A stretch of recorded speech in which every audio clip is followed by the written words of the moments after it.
This is Brenda from Rock and Load, and I'm in Belfast tonight, and I'm talking to James from VADER. How are you, and how was the show? I'm great, thanks. And yeah, the show was really cool. We had some slight issues just before the stage, but it worked out great, and the crowd was really cool. I love playing in Belfast, I really do. You've played here before? Yes, we played back when it was the spring and air break? Yeah, that's it. I didn't get to see that show, yes. And we played the old Limelight when it was the small kind of corner room. Yeah. As well, so we have been here a few times. Belfast is always good fun. You were touring with Overkill in another band, isn't that right? And that's how... No, I was touring with VADER in another band, You were with VADER before, and then that's how you came about to be in the band. Can you give me a wee brief rundown of how that actually happened? That's literally how you just said it, basically. We toured Divine Chaos and VADER, which is my thrash band from the UK, and I was asked to fill in for the VADER drummer at the time, but in his other band. And from that I got to know people, and they asked me to fill in when Paul decided to quit, about a year later. So I was just going to say, opportunity really knocked for you though, didn't it really? Yeah, it did, yeah. But you know, it's more about just luck than anything else, you know. Okay, so why death metal? I wanted to know that. I mean, I always ask people why they choose the genre that they get into. Why death metal? I've been a VADER fan for a very long time. It's not about death metal or thrash metal. I really like VADER, and I think VADER has a lot for... We seem to get a good mix. We have a lot of thrash fans, and we have a lot of black metal fans as well. So I think VADER generally over the years has sort of managed to marry the genres and just appeal to lots of different metalheads. So I didn't particularly choose death metal. In fact, I was never doing blast beats before VADER, so I wasn't a death metal drummer really before that. I was doing a lot of thrash. So I didn't choose a genre really. I just it chose you, obviously, from what I saw tonight. I was just asked to join a band that I happened to really like, so I jumped at the chance, obviously, and tried to do the best job of it that I could. So if you... Besides VADER though, if you were given a choice to join any other band in the world, who would it be? It's a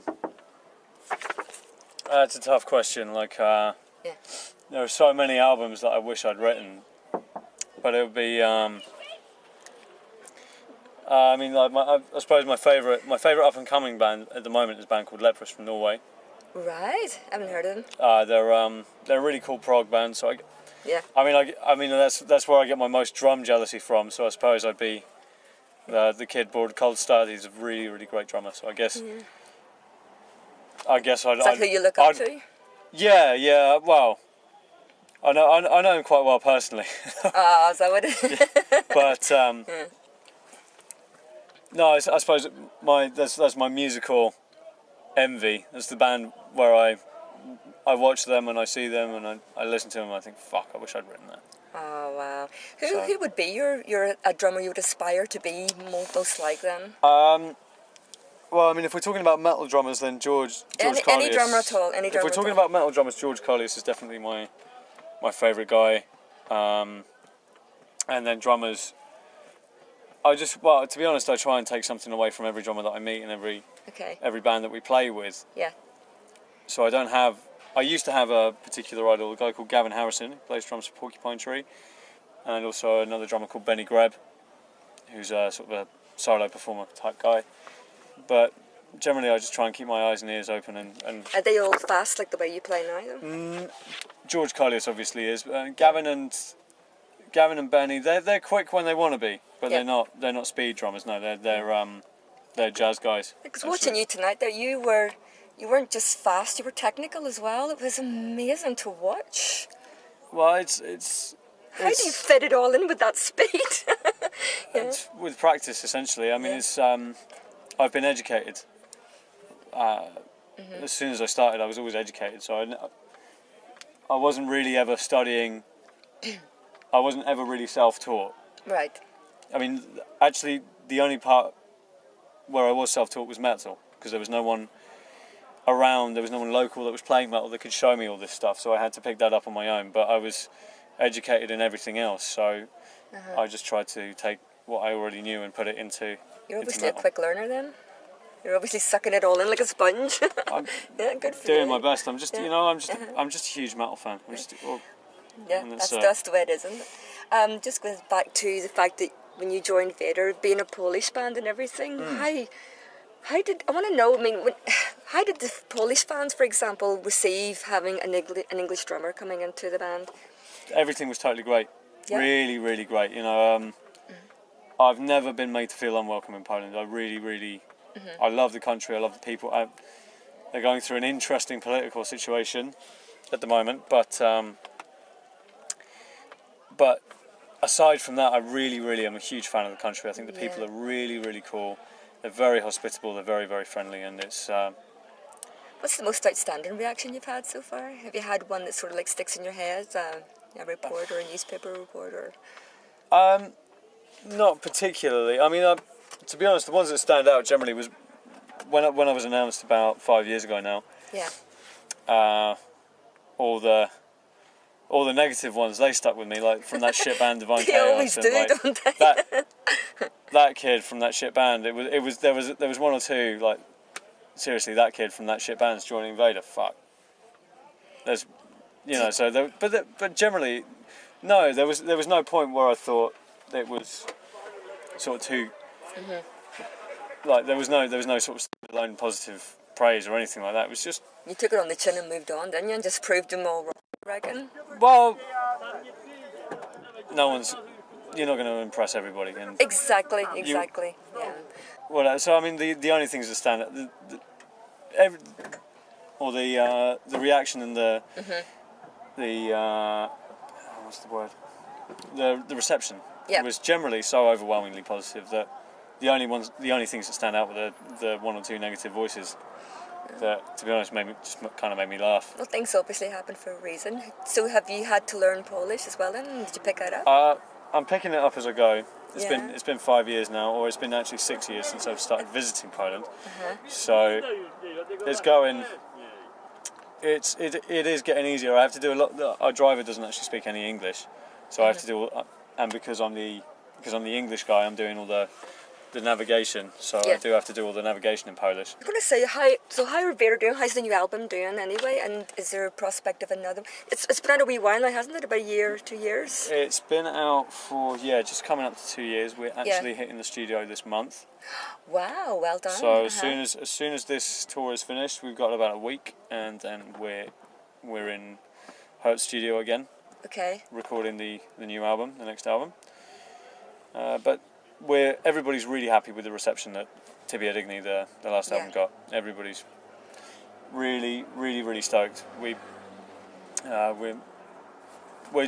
seriously, we're just totally over the moon with it, and the label were really, really happy, and they pushed it really hard, and it was just great, you know, especially as my first Vader release. That was. I was just going to say, have you had any input into any of the albums so far? Or? Yeah, you've been in the band like 5 years now or something? Yeah, that's right. But Tibia Digni was my first Vader record, and I did have a fair amount of input, but I was still quite new at that point. Because it came out 2 years ago, but we actually recorded it around about 3 years ago now, or coming up to 3 years ago. You know, we recorded it at the end of 2013. So I was still. I'd only been in the band around 2.5 years, so I was just still sort of learning the ropes. So I'm coming into this album knowing exactly how the process is going to be. How does it work? I mean, does everybody have an input, or is there two writers and then you bring what you? No, everybody has an input.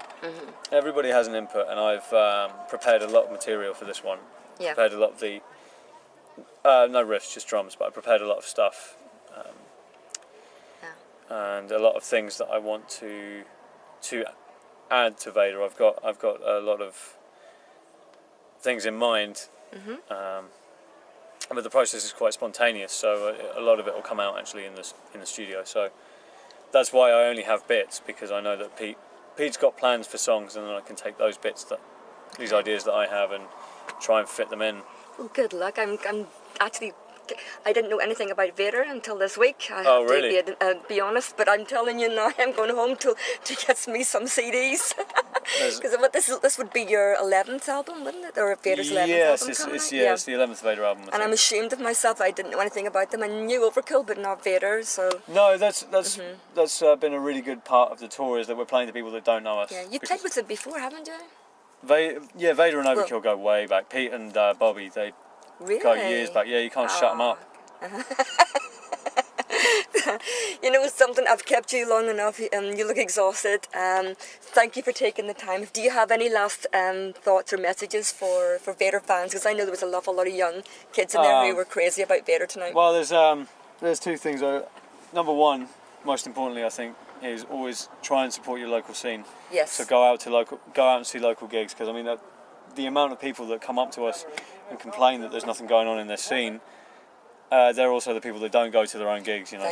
So you go to the local gigs, you support the scene, even if they're bands that you fucking hate, you know. It's that's how it works. You keep going back, and then eventually, you know, bands that you like will come to town, give the local bands a platform for supporting, for them to learn, develop, and it's really, really important. I think it's the most important thing.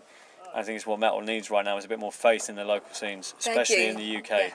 This is the whole big thing around here at the moment. I mean, Belfast seems to be getting an influx of massive bands coming over now. Yeah. And I think maybe because of that, a lot of the local bands are suffering because nobody can afford them all the gigs. No. But it's still happening. It's still happening. It's a hard thing to judge, yeah, because if you have too many, then I think it's only because Belfast is such a small place. It becomes a question of money does come into it, but also, you know, it's worth every penny. Go and support the local scene, and that's exactly what I keep saying. And the whole metal community will reap the benefit. Basically, in about 10 years' time, it's a really, really important investment to make. So glad you said that. I can't wait for everybody to hear that. The other thing I leave interviews on generally is what our guitar tech always says, which is drink vodka and worship Satan.